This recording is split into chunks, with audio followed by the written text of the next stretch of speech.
Buenos días, buenas tardes, buenas noches.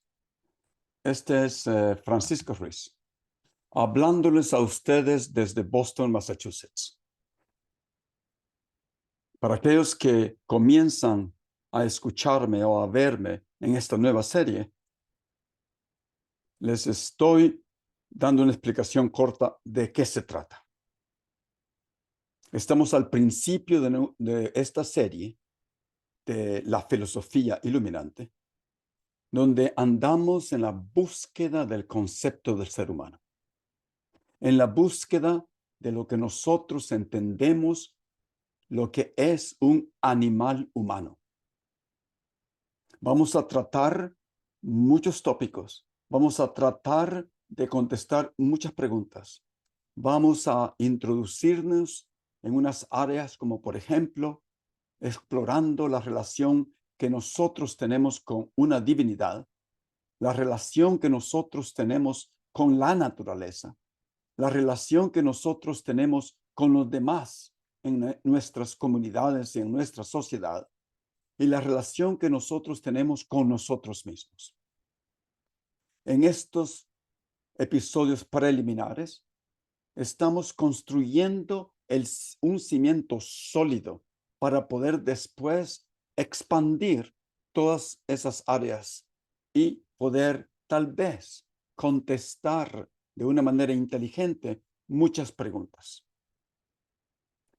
Uno de los elementos fundamentales, esenciales, para comenzar esta búsqueda es tratar de entender cómo nosotros, los seres humanos, adquirimos conocimientos. Y estamos estudiando en estos momentos, en los episodios previos, las diferentes maneras que los humanos usamos para adquirir conocimientos, ya sean estos conocimientos verdaderos o no. Aquí las preguntas son fundamentales en la filosofía. Bueno, a pesar de todo, este es un canal de filosofía. La pregunta aquí es, ¿cómo sabemos lo que sabemos? Este es el problema que trata una rama de la filosofía llamada epistemología. Y sobre la solución de este problema deben descansar todos los demás aspectos de la filosofía. Porque hasta que sepamos cómo sabemos, no podemos estar seguros de lo que sabemos. Y si no podemos saber nada con certeza, nuestra capacidad de razonar, de elegir y de actuar se subvierte. En otras palabras, se trastorna, se perturba desde la raíz de nuestra búsqueda por el concepto del ser humano. Y principalmente en estos momentos, en el espíritu de nuestros tiempos, en este mundo donde algunos arguyen que estamos viviendo un mundo envenenado por las doctrinas del irracionalismo, un mundo afligido por una sensación de impotencia y desesperanza. Contestar esta pregunta, a mí me parece que es vital para nuestra sobrevivencia. Entonces, ya hablamos de una manera de adquirir conocimiento llamado sentido común. Ya hablamos de la intuición como otra vía. Ya hablamos de la autoridad. Y ahora estamos en el proceso de entender otra manera de adquirir conocimientos que en la filosofía se llama el racionalismo. El racionalismo como fuente de conocimientos verdaderos que nosotros seres humanos usamos. Y quiero llamar la atención a un punto aquí. Implícitamente, hablando de cómo nosotros, adquirimos conocimientos verdaderos, ya hemos comenzado a vislumbrar las características, las funciones, las actividades que tendremos que incluir cuando definamos lo que entendemos como el concepto del ser humano, sin que yo tenga que expresarlo a gritos en este momento. En el episodio pasado, decidí regresar a los orígenes de esta corriente filosófica llamada racionalismo. y estamos hablando de los escritos del gran filósofo griego llamado Platón y su argumento acerca de la manera de adquirir conocimientos verdaderos en su libro llamado La República. Y este es el segundo episodio acerca de Platón y su epistemología. En el episodio anterior comenzamos a describir su famosa alegoría de la caverna para ilustrar sus 4 niveles, así como una escalera de conocimientos. Y ya hablamos de los primeros 3 escalones, por decirlo así, los primeros 3 niveles. Hablamos primero del nivel más bajo, del inferior, que se llama el nivel sensible de las sombras e imágenes. Hablamos del segundo escalón un poquito más arriba, llamado todavía sensible, de la creencia y de la mera opinión. Y después de estos 2 niveles, hicimos un salto bastante largo, como si sobrepasamos una frontera y nos elevamos al tercer nivel, a un nivel que Aristóteles llama un nivel deductivo del intelecto.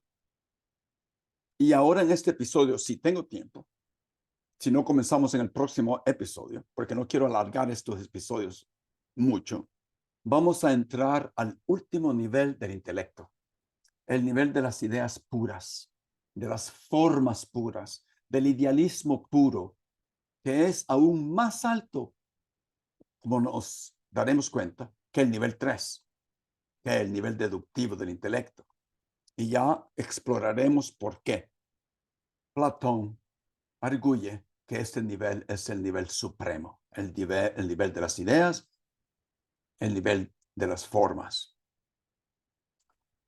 Él le llama algunas veces formas a las traducciones, algunas veces traducen forma, otras traducciones la traducen como idea, porque la palabra en griego idea puede traducirse de las 2 maneras.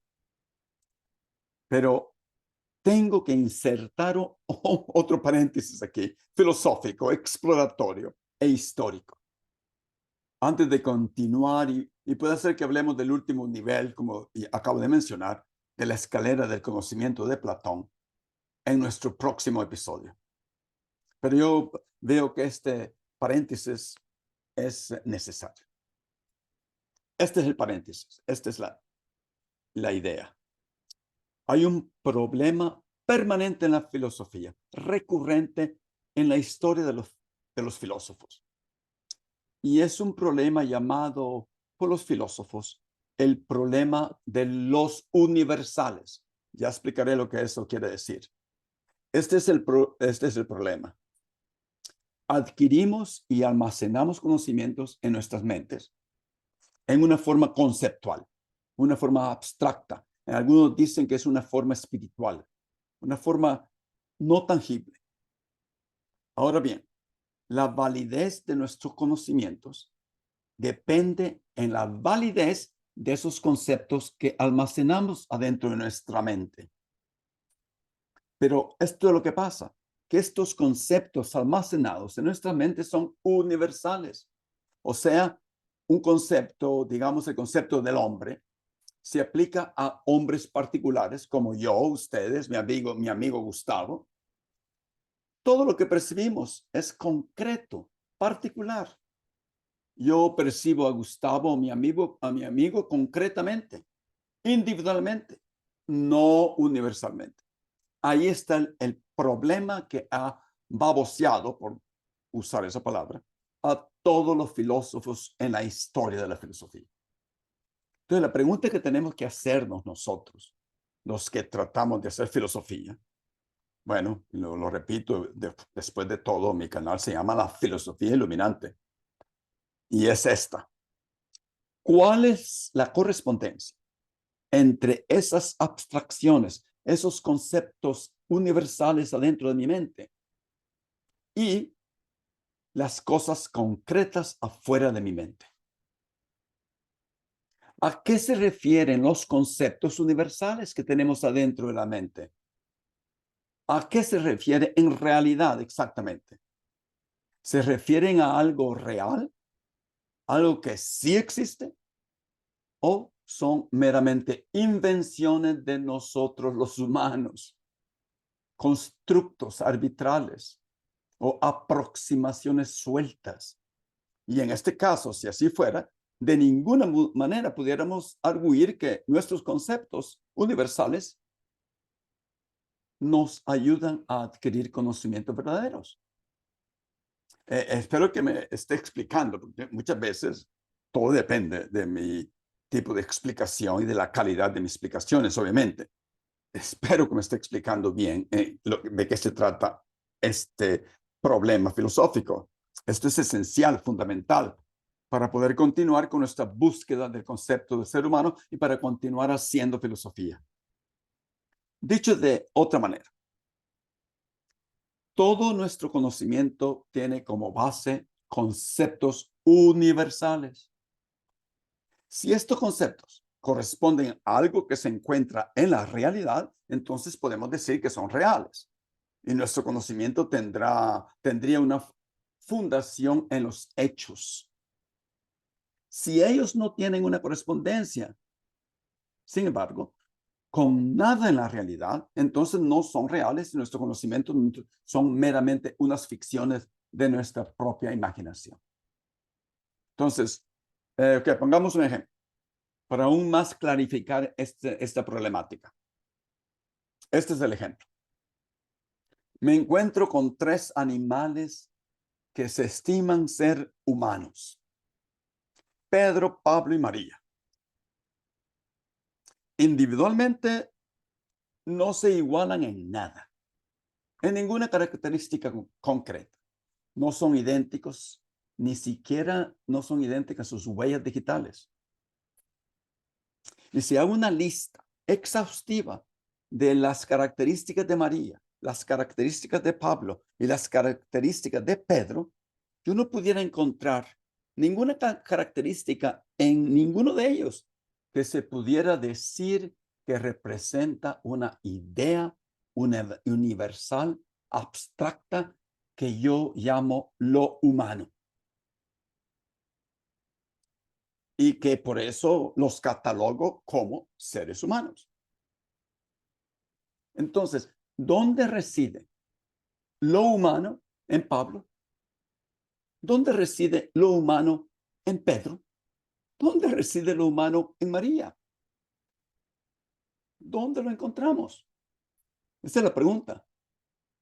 ¿Dónde está la correspondencia, entonces, concreta y real de lo humano en esos 3 animales humanos?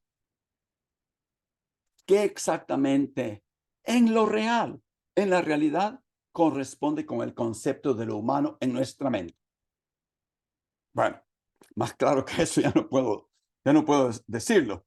Entonces los filósofos han resuelto esta pregunta. Y aquí vamos a regresar a Platón, por supuesto, de diferentes maneras, a través de la historia de la filosofía. Y todavía siguen resolviendo esta pregunta de diferente manera en estos momentos, en nuestros momentos. Esencialmente hay como 4 posiciones acerca de los conceptos que desarrollamos en nuestras mentes. Tal vez se pudieran catalogar como 4 maneras de resolver este problema. La primera manera es la de Platón, la que hemos comenzado ya a hablar, y de los seguidores de Platón, ¿no? La manera del platonismo. A estos, la filosofía les llama realistas extremos. Estos realistas extremos, como Platón, profesan que nuestras abstracciones universales existen como entidades reales. O pudiera yo decir como arquetipos en una otra dimensión. Y esto hay que tenerlo claro. Los realistas extremos dicen que esas ideas abstractas son reales y que existen en otra dimensión de la realidad. En otra dimensión. Eso es Platón. Para algunos de ustedes les parecería esto un poquito como si un poquito descabezado para algunos. Este realismo es el idealismo puro de Platón, que vamos a describir después en el próximo video. En esta corriente racional idealista de estos realistas extremos, los objetos concretos que percibimos, como Pedro, Pablo y María, o otros objetos, con nuestros sentidos, son solamente, y aquí no hay ni una sorpresa, si ustedes se acuerdan de la caverna de Platón, no hay ninguna sorpresa como describimos en la alegoría de la caverna dentro de la cueva. ¿Qué era lo que percibía? Sombras, reflexiones imperfectas de esas ideas universales. Y entonces, cuando vemos un objeto, ese objeto concreto, esa reflexión nos hace evocar la idea abstracta en nuestras mentes.